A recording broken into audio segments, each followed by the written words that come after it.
अस्सलाम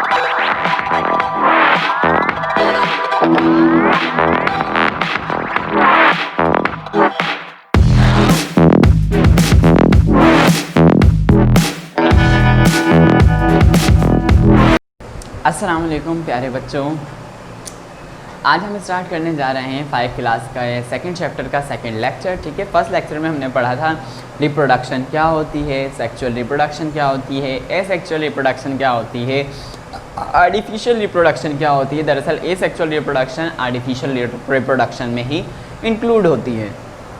और इसके अलावा हमने क्या पढ़ा था, हमने पढ़ा था ग्रोथ के बारे में कि ग्रोथ क्या होती है। ठीक है, आज हम पढ़ेंगे आर्टिफिशियल रिप्रोडक्शन के बारे में। ठीक है, और आपको पता चलेगा कि आर्टिफिशियल रिप्रोडक्शन और एसेक्सुअल रिप्रोडक्शन जिसको हम नाम कहते हैं वो किस तरह होती है। ठीक है बच्चों, तो आज हम 2 तरह की रिप्रोडक्शन पढ़ेंगे, नेचुरल रिप्रोडक्शन और आर्टिफिशियल रिप्रोडक्शन। ठीक है,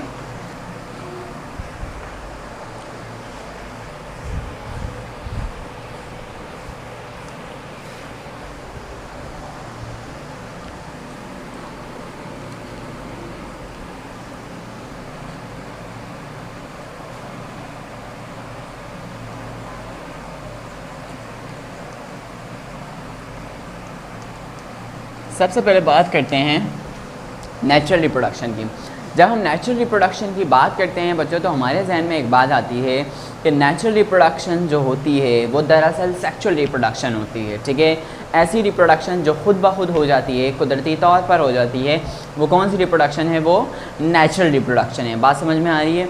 अब ये नेचुरल रिप्रोडक्शन किस तरह होती है? ठीक है, नेचुरल रिप्रोडक्शन में वो सारी रिप्रोडक्शन इंक्लूड होंगी जो खुद ब खुद होती हैं और जो कुदरत की मर्ज़ी से होती हैं। बात समझ में आई? वैसे तो सारे काम कुदरत की मर्ज़ी से होते हैं, और अभी आपको इधर मैं समझाता हूँ कि मैं किस चीज़ की बात कर रहा हूँ। देखें, नेचुरल रिप्रोडक्शन में सबसे पहले हमारा ये आता है, कल मैंने आपको पॉलिनेशन बताया था, फर्टिलाइजेशन बताया था। पॉलिनेशन और फर्टिलाइजेशन के बाद फ्रूट और सीड बनता है। ठीक है, और फ्रूट के अंदर क्या मौजूद है? सीड मौजूद है। फ्रूट हमने खाया और सीड को फेंक दिया और उससे पौधा निकल गया। ठीक है, तो ये कौन सी रिप्रोडक्शन है? ये नेचुरल रिप्रोडक्शन। ठीक है, नेचुरल रिप्रोडक्शन किसके जरिए होती है? Bye seed. कुछ प्लांट्स होते हैं, ब्रायोफाइटा प्लांट। ब्रायोफाइटा प्लांट ऐसे प्लांट होते हैं जिसमें हार्ड स्टेम नहीं होती, बल्कि टोटली वो प्लांट जो है वो लीव्स के ऊपर मबनी होता है, यानी कि उस पर लीव्स ही मौजूद होते हैं, और अगर थोड़ी बहुत स्टेम्स मौजूद भी होती हैं तो वो अंदर से घुली हुई होती हैं। जिस तरह एलोवेरा का पौधा होता है, अंदर उसके क्या मौजूद होता है? लिक्विड मौजूद होता है, फ्लूइड मौजूद होता है। ठीक है, बात समझ में आ रही है? इसी तरह ब्रायोफाइटा जो प्लांट्स होते हैं वो भी इसी तरह के होते हैं, यानी कि उनके अंदर लिक्विड और फ्लूइड मौजूद होता है। ठीक है, और वो ज़्यादा लीव्स पर मबनी होते हैं। इसी तरह का एक प्लांट हम इसमें पढ़ते हैं जो कि ब्रायोफाइटा की टाइप्स में आता है, ब्रायोफिलम। ठीक है, ब्रायोफिलम ब्रायोफाइटा को ही कहते हैं। ठीक है, प्लांट के एक ग्रुप को ब्रायोफाइटा कहते हैं। ठीक है, और उनमें से जब हम कुछ प्लांट्स को डिस्कस करते हैं तो उनको हम ब्रायोफिलम कहते हैं। बात समझ में आ रही है? अब ये जो ब्रायोफिलम प्लांट होता है, यानी कि ये जो आपको पत्ता नज़र आएगा, आप बुक में भी देख सकते हैं, और अगर आप इसको सर्च करते हैं वहाँ पे भी आपको नज़र आएगा। इसमें क्या होता है बच्चों? इसमें जो है लीफ होता है। ठीक है, इस प्लांट में रिप्रोडक्शन कैसे हो रही होती है, यानी कि नया पौधा कैसे बन रहा होता है? इस तरह का लीफ होता है, और लीफ के जहाँ पर ये पॉइंट आता है, ये वाला पॉइंट, ये मैं आपको इधर दिखाता हूँ, ये वाला पॉइंट, यानी कि एक कर्व के बाद जो दूसरा कर्व आता है जिस पॉइंट पे, उस पॉइंट पे क्या होता है? उस पॉइंट पे एक नया पौधा ऊपर की तरफ निकलता है, यानी कि 2 लीव्स निकलते हैं ऊपर की तरफ, और नीचे की तरफ रूट्स छूटी हुई होती हैं। समझ लो, ये पत्ता है। ठीक है, इसके इस पॉइंट से ऊपर की तरफ निकला, जो हिस्सा ऊपर है वो लीव्स है, जो हिस्सा नीचे है वो रूट्स है। इस तरह इस पत्ते पे ऊपर की तरफ लीव्स निकल जाते हैं, नीचे की तरफ रूट्स निकल जाते हैं। जब ये लीव्स और रूट्स इसके साथ साथ बड़े हो रहे होते हैं और इनका वज़न ज़्यादा होता है तो ये ज़मीन पे गिर जाते हैं, और ज़मीन पे गिर के ये रूट्स ज़मीन के अंदर चले जाते हैं, पत्ते ऊपर ही रहते हैं, और फिर ये एक नया पौधा बना लेते हैं। तो ये भी क्या है? ये नेचुरल रिप्रोडक्शन है। नेचुरल रिप्रोडक्शन बाय सीड और बाय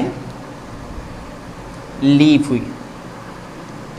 ठीक है, जो कुदरती तौर पर होती है। और एक और चीज़ आती है बच्चों, स्पोर्स। स्पोर्स के थ्रू होने वाली रिप्रोडक्शन। स्पोर्स जो है वो हर प्लांट में मौजूद नहीं होते, या स्पोर्स से होने वाली जो रिप्रोडक्शन है वो हर प्लांट में वाक़या नहीं होती। ठीक है, स्पोर्स से कैसे रिप्रोडक्शन होती है? कुछ प्लांट होते हैं, जिस तरह आपकी बुक में एक प्लांट दिया हुआ है फर्न। ठीक है। फर्न का जो ऊपर वाला हिस्सा होता है, पहली बात तो ये है फर्न का जो प्लांट होता है वो थोड़ा थोड़ा नीम से रिजेंबल करता है। नीम का जो एक पत्ता आप लेते हो उससे रिजेंबल कर रहा होता है फर्न का भी, ठीक है। उसका जो ऊपर वाला हिस्सा होता है वो बिल्कुल फ्लैट होता है, ठीक है, जो आपको एक पिक में नज़र भी आ रहा होगा। और उसका जो निचला हिस्सा होता है उसके पत्तों का, वहाँ पर छोटे छोटे बर्ड्स मौजूद होते हैं। यानी कि आप समझ लें ये अगर उसके पत्ते हैं तो उन पर छोटे छोटे बर्ड्स मौजूद होते हैं। इन बर्ड्स के अंदर हज़ारों की तादाद में स्पोर्स मौजूद होते हैं। क्या मौजूद होते हैं? स्पोर्स। ये स्पोर्स हवा की वजह से या टूट जाने की वजह से या बर्ड्स फट जाने की वजह से जब ज़मीन पे गिरते हैं तो ये वहाँ पे नए प्लांट का सर्वाइवल बनते हैं, यानी कि वहाँ पे नया प्लांट उगना शुरू हो जाता है। तो इसका मतलब क्या हुआ कि बाय सीड बाय लीफ के साथ साथ नेचुरल रिप्रोडक्शन बाय स्पोर्स भी होती है, ठीक है। समझ में आ गया नेचुरल रिप्रोडक्शन कौन कौन सी हैं। अब बात करते हैं आर्टिफिशियल रिप्रोडक्शन की। आर्टिफिशियल रिप्रोडक्शन क्या है और कौन कौन इसमें इंक्लूड होता है। आर्टिफिशियल आपको नाम से नज़र आ रहा होगा, लग रहा होगा आर्टिफिशियल रिप्रोडक्शन ऐसी रिप्रोडक्शन जो खुद ब खुद नहीं होती बल्कि उसको करवाना पड़ता है। वो रिप्रोडक्शन क्या कहलाती है? वो रिप्रोडक्शन कहलाती है आर्टिफिशियल रिप्रोडक्शन, ठीक है क्लास। आर्टिफिशियल रिप्रोडक्शन में सबसे पहले आता है कटिंग, ठीक है। आर्टिफिशियल रिप्रोडक्शन में सबसे पहले क्या आता है? कटिंग।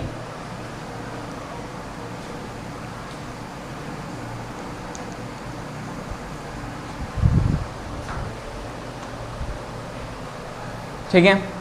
कटिंग आर्टिफिशियल रिप्रोडक्शन कैसे है?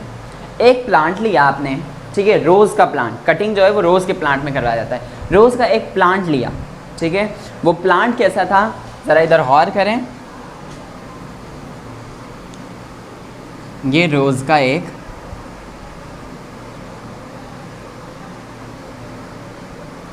प्लांट लिया आपने, ठीक है। अब ये जो रोज़ का प्लांट है आपने इसको इस पॉइंट से कट कर दिया। अब इसको ज़रा जूम करके देखते हैं।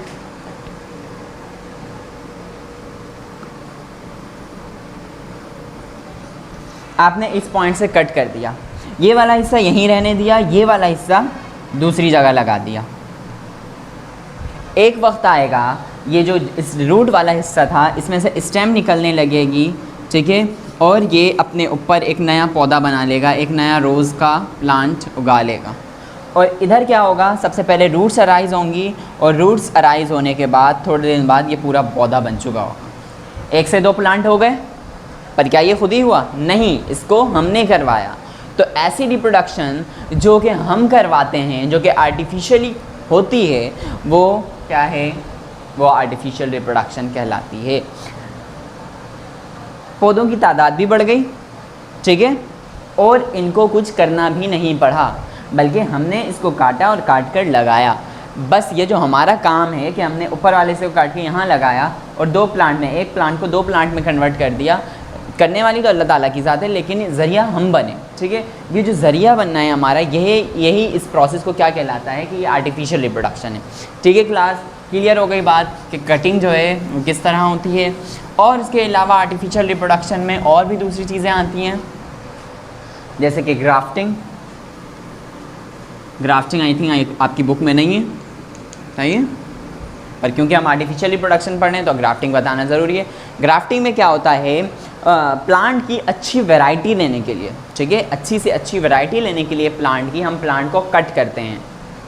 एक प्लांट का मैंने स्टेम वाला साइड कट किया, एक का रूट वाला साइड कट किया, ठीक है, और उनको आपस में जोड़ दिया, ठीक है। अब जो प्लांट निकलेगा उसमें दोनों तरह की वैरायटी होगी। यानी कि अगर एक आम था, ठीक है, 2 आम के पौधे थे, एक में बड़ा आम निकलता था, एक में पीला आम निकलता था। एक में छोटा आम तो निकलता था लेकिन पीला निकलता था, एक में बड़ा तो निकलता था लेकिन हरा निकलता था। तो मैंने ऊपर वाली डंडी ले ली येलो प्लांट की, जो कि येलो तो था लेकिन छोटा निकलता था, येलो मैंगो जो कि छोटा निकलता था। और नीचे जो इस रूट वाला साइड था उसका, वो बड़ा तो निकलता था लेकिन उसका कलर ग्रीन होता था। अब जब इन दोनों को मैंने मिला दिया, अब जो निकलेंगे क्या निकलेंगे? मैंगोज़ निकलेंगे। उनमें दोनों वैरायटी होगी, यानी कि उनके कलर भी येलो होंगे और उनका साइज़ भी बड़ा होगा। बात समझ में आ रही है? उनके कलर भी येलो होंगे, उनका साइज़ भी बड़ा होगा। तो ग्राफ्टिंग का जो प्रोसेस है वो हम प्लांट्स की, फ्रूट्स की अच्छी से अच्छी वैरायटी हासिल करने के लिए ग्राफ्टिंग करवाते हैं। ये जो हमें किन्नू की इतनी सारी टाइप्स दिखती हैं, ठीक है, आपको माल्टा दिखता है, आपको नारंगी होता है, फ्रूटर होता है, कीनू होता है, और मुख्तलिफ जो है वो वैरायटियाँ हैं कीनू की, ठीक है। ये सारी वैरायटियाँ ग्राफ्टिंग के थ्रू ही तय पाती हैं। आम की बहुत सारी वैरायटियाँ होती हैं, कोई सिंदड़ी आम होता है, कोई अनवर लटोर होता है, मतलब कि बहुत सारी वैरायटियाँ हैं। तो ये वैरायटियाँ जो है दरअसल ग्राफ्टिंग के थ्रू ही हासिल हो पाती हैं, ठीक है। या फिर हम देखते हैं मुख्तलिफ़ किस्म की चीज़ों का साइज़ बहुत ज़्यादा बढ़ जाना, तो ये क्या है, इसमें ग्राफ्टिंग का प्रोसेस करवाया जाता है, ठीक है। क्लास क्लियर हो गई बात। अब हम इसको वन बाय वन डिस्कस करते हैं। बाय सीड जो रिप्रोडक्शन होती है वो कैसे होती है? बाय सीड रिप्रोडक्शन जो होती है वो सीड के ज़रिए होती है, यानी कि एक सीड कन्वर्ट होता है बेबी प्लांट में,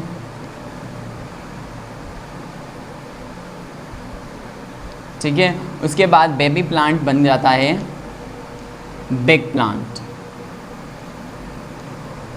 ठीक है। बाय लीफ रिप्रोडक्शन मैंने आपको समझाई, प्लांट अपीयर, सॉरी इधर है इसका point, plant appear on leaves. जो पूरा का पूरा प्लांट होता है वो लीव्स के ऊपर अपीयर होने लगता है, ठीक है। और ये कौन सा प्लांट होता है?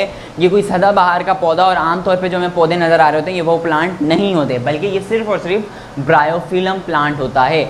ऐसे प्लांट जिनके अंदर लिक्विड मौजूद होता है, जो कि अंदर से गिलगिले होते हैं। बात समझ में आ रही है? बाय स्पोर्स रिप्रोडक्शन क्या होती है? Spreading of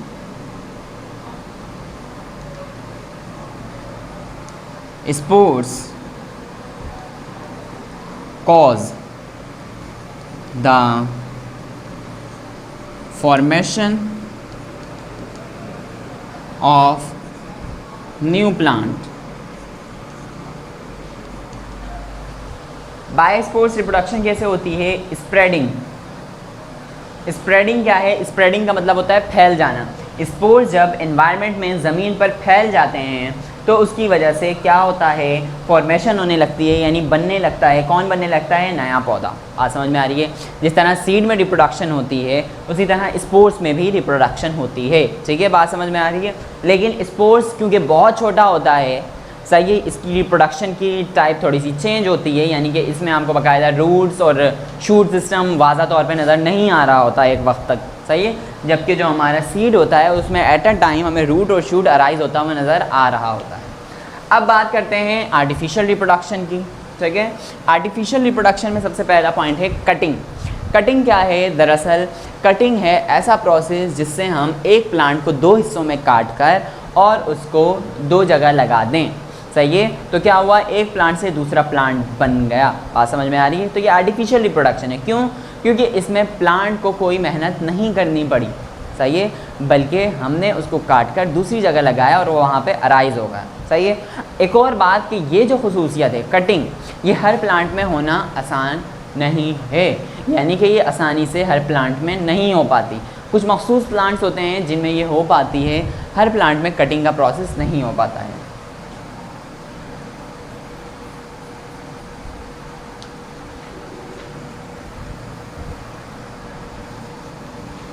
By cutting the plant into two parts, one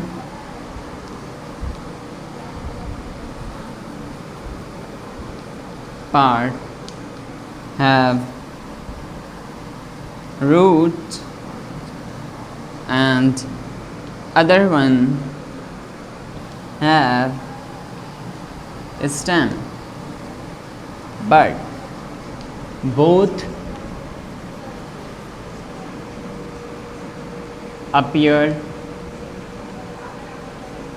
in new plant। अब ज़रा इसको समझ भी लें क्योंकि ये टोटली इंग्लिश है, क्या पता आपको कन्फ्यूजन हो। देखें, बाय कटिंग कट करने की वजह से द प्लांट, यानी कि प्लांट को जब हम कट करते हैं into two part, one part have root, जब प्लांट को हम दो हिस्सों में कट करते हैं, ठीक है, इनटू टू पार्ट्स यानी दो हिस्सों में कट करते हैं, वन पार्ट हैव रूट, एक पार्ट के पास उसके रूट होता है, ठीक है, एंड अदर हैव स्टेम, और दूसरे वाले के पास स्टेम होता है, but both appear in new plant, लेकिन ये जो दोनों हिस्से हैं ये किस में तब्दील हो जाते हैं, एक नए पौधे में, यानी कि एक हिस्सा जो नीचे वाला था उसके पास रूट्स था, और एक जो हमने ऊपर से काट के लगाया था उसके पास ऊपर स्टेम तो थी लेकिन नीचे रूट्स नहीं थे, तो इसमें से क्या राइज होंगे, रूट्स राइज होंगे, और ये जो स्टेम ऊपर मौजूद है इसमें मज़ीद ग्रोथ होगी, ठीक है, जबकि जो ये वाला पार्ट है जिसमें कि रूट्स तो थे पर स्टेम नहीं था, इसमें क्या होगा, इसमें जो है वो स्टेम अराइज होगी, फ्लावर निकलना शुरू होंगे और इसकी ग्रोथ स्टार्ट हो जाएगी। बात समझ में आ रही है क्लास? ये था हमारा कटिंग का प्रोसेस। ग्राफ्टिंग इसलिए डिटेल में बताना ज़रूरी नहीं क्योंकि ये आपके कोर्स में इंक्लूड नहीं है, ठीक है, जितना ज़रूरी था वो मैंने बता दिया। अब चलते हैं अपने क्लास वर्क की तरफ।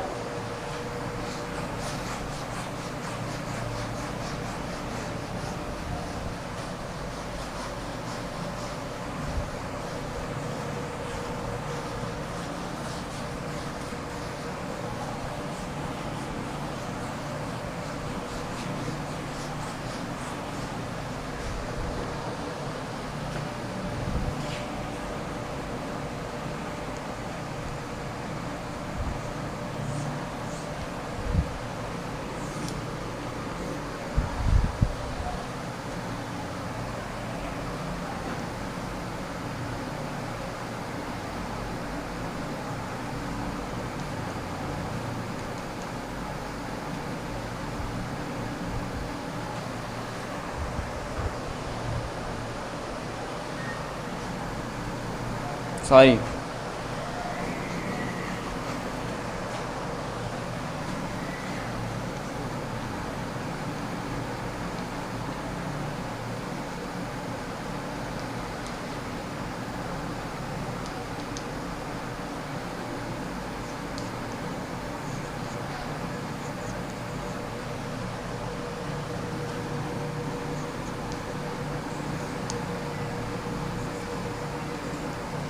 नेचुरल रिप्रोडक्शन किस किस तरह होती है, नेचुरल रिप्रोडक्शन किस किस तरह होती है, by dash by dash by dash, आपने लिखना है नेचुरल रिप्रोडक्शन इनकी तरह होती है। किनकी तरह? जो हमने स्टेप्स लिखे थे, पढ़े थे, वो आपने लिखने हैं, क्योंकि आपने खुद लिखने, जब भी मैं आपको नहीं बताऊंगा, क्योंकि मैंने आपको बहुत अच्छी तरह एक्सप्लेन किया था, तो वो बातें आपके जहन में होनी चाहिए कि नेचुरल रिप्रोडक्शन में हम कौन कौन से प्रोसेस लिखते हैं, यानी कि नेचुरल रिप्रोडक्शन कुदरती तौर पर जो नए पौधा बनना है वो किस तरह तय पाता है, किन प्रोसेस के थ्रू तय पाता है, या प्लांट के कौन से पार्ट के थ्रू नया पौधा अपीयर होता है नेचुरली, ठीक है, ये आपका क्वेश्चन है। अब चलते हैं अगले क्वेश्चन की तरफ।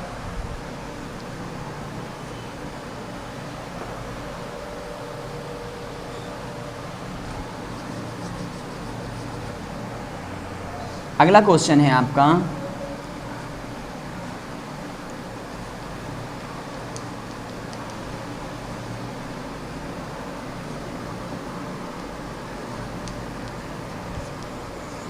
कटिंग बयान करें।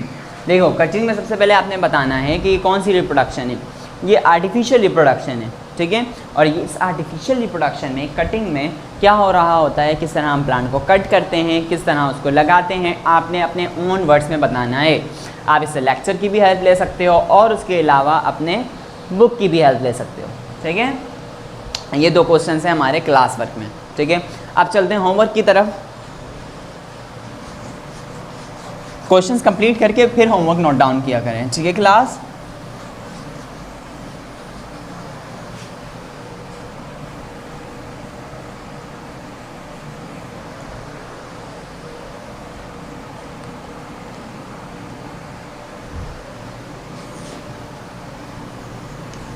होमवर्क क्या है?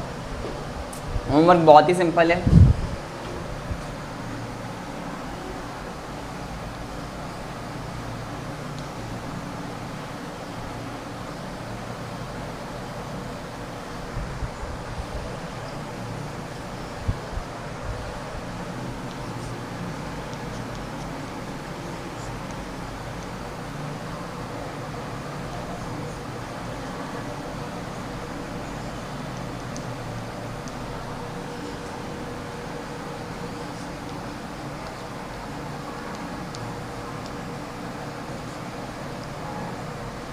बिल्कुल जिस तरह आप कटिंग को बताओगे उसी तरह स्पोर्स को बताओगे कि स्पोर्स जो है वो एक नेचुरल रिप्रोडक्शन है, ठीक है।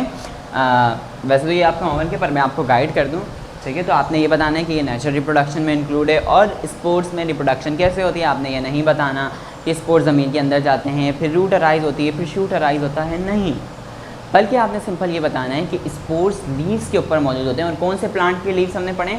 फर्न प्लांट, ठीक है। फर्न एक प्लांट है जिसके ऊपर स्पोर्स के बर्ड्स होते हैं, जिसके अंदर हज़ारों की तादाद में स्पोर्स मौजूद होते हैं। आपको आपकी बुक पे उस प्लांट के ऊपर ब्लैक ब्लैक डॉट्स दिख रहे होंगे, वो जो डॉट्स हैं वो बर्ड्स हैं, ठीक है। यानी कि आप ये समझ लें वो छोटी छोटी पैकेट्स हैं स्पोर्स की, और उसमें हज़ारों की तादाद में स्पोर्स मौजूद हैं, ठीक है। ये जब बर्ड फट जाती है और स्पोर्स हवा से कहीं भी गिरते हैं आसपास, ठीक है, इन्वायरमेंट उस प्लांट का ही हो, ऐसा नहीं हो कि फंड जो है वो उगते हैं थोड़े से ज़्यादा पानी लेने वाले माहौल में, यानी कि वहाँ की जो मिट्टी हो वो ज़्यादा ज़रख़ेज़ हो, और आप उसको रेगिस्तान में लाके डाल रहे हैं तो पौधा नहीं उगेगा। उसी के आसपास अगर गिरता है, यानी कि उसी तरह के पौधे आसपास मौजूद हैं, आसपास सारे फंड के पौधे मौजूद हैं, जब इसका उगना ज़्यादा आसान होगा। तो इसके फटने की वजह से जो स्पोर्स बाहर आते हैं, ठीक है, इसके फटने की वजह से जो स्पोर्स बाहर आते हैं वो गिरते हैं, जिसकी वजह से नया पौधा बनता है। बस आपने ये बातें बतानी है, ये नहीं बताना कि किस तरह स्पोर्स एक प्लांट में चेंज हो रहा होता है, सही है, जर्मिनेशन नहीं बतानी आपने, ठीक है। क्लियर हो गया? होमवर्क में क्या करना है, ये था आज का हमारा लेक्चर। इंशाल्लाह अगले लेक्चर में हम पढ़ेंगे कि सीड से रिप्रोडक्शन कैसे होती है, यानी कि स्ट्रक्चर ऑफ सीड का स्ट्रक्चर किन किन चीज़ों पर मौजूद होता है, और सीड के अंदर उसके स्ट्रक्चर में जब हम पढ़ते हैं तो कौन कौन से पार्ट मौजूद होते हैं। इंशाल्लाह ये सारी चीज़ें अगले लेक्चर में डिस्कस करेंगे। जब तक के लिए अल्लाह हाफ़िज़।